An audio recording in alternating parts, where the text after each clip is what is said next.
August 17th, 2024. Daily Bread. Passage: Ezekiel chapter 17, verse 1 to verse 24. Key verse 24. Title: God judges those who break his covenant. The word of the Lord came to me. Son of man, set forth an allegory, and tell it to the Israelites as a parable. Say to them, this is what the sovereign Lord says. A great eagle with powerful wings, long feathers, and full plumage of varied colors came to Lebanon, taking hold of the top of a cedar. He broke off its topmost shoot and carried it away to a land of merchants, where he planted it in a city of traders. He took one of the seedlings of the land and put it in fertile soil. He planted it like a willow by abundant water, and it sprouted and became a low, spreading vine. Its branches turned toward him, but its roots remained under it. So it became a vine, and produced branches and put out leafy boughs. But there was another great eagle, with powerful wings and full plumage. The vine now set out its roots toward him from the plot where it was planted, and stretched out its branches to him for water. It had been planted in good soil by abundant water, so that it would produce branches, bear fruit, and become a splendid vine. Say to them, this is what the sovereign Lord says. Will it thrive? Will it not be uprooted and stripped of its fruits, so that it withers? All its new growth will wither. It will not take a strong arm or many people to pull it up by the roots. It has been planted, but will it thrive? Will it not wither completely when the east wind strikes it?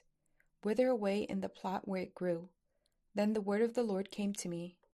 Say to this rebellious people, do you not know what these things mean? Say to them, the king of Babylon went to Jerusalem and carried off her king and her nobles, bringing them back with him to Babylon. Then he took a member of the royal family and made a treaty with him, putting him under oath. He also carried away the leading men of the land, so that the kingdom would be brought low, unable to rise again, surviving only by keeping his treaty. But the king rebelled against him by sending his envoys to Egypt to get horses and a large army. Will he succeed? Will he who does such things escape? Will he break the treaty and yet escape?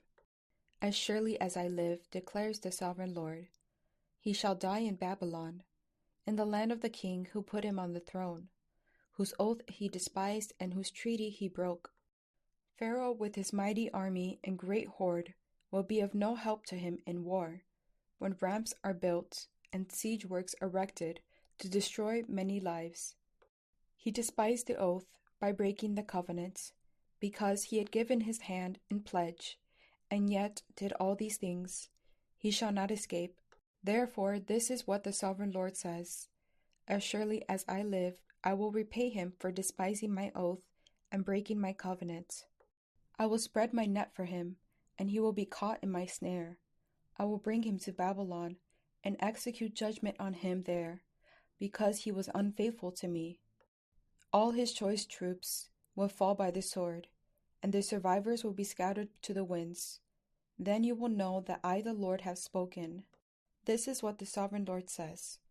I myself will make a shoot from the very top of a cedar and plant it. I will break off a tender sprig with its topmost shoots and plant it on a high and lofty mountain. On the mountain heights of Israel I will plant it. It will produce branches and bear fruit and become a splendid cedar. Birds of every kind will nest in it. They will find shelter in the shade of its branches.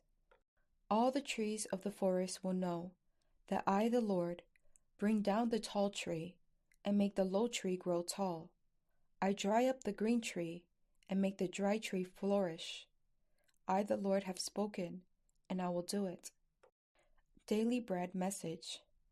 After the first exile to Babylon, God allowed a remnant to remain in Jerusalem, but it rebelled against Babylon's rule and turned to Egypt's army to regain freedom.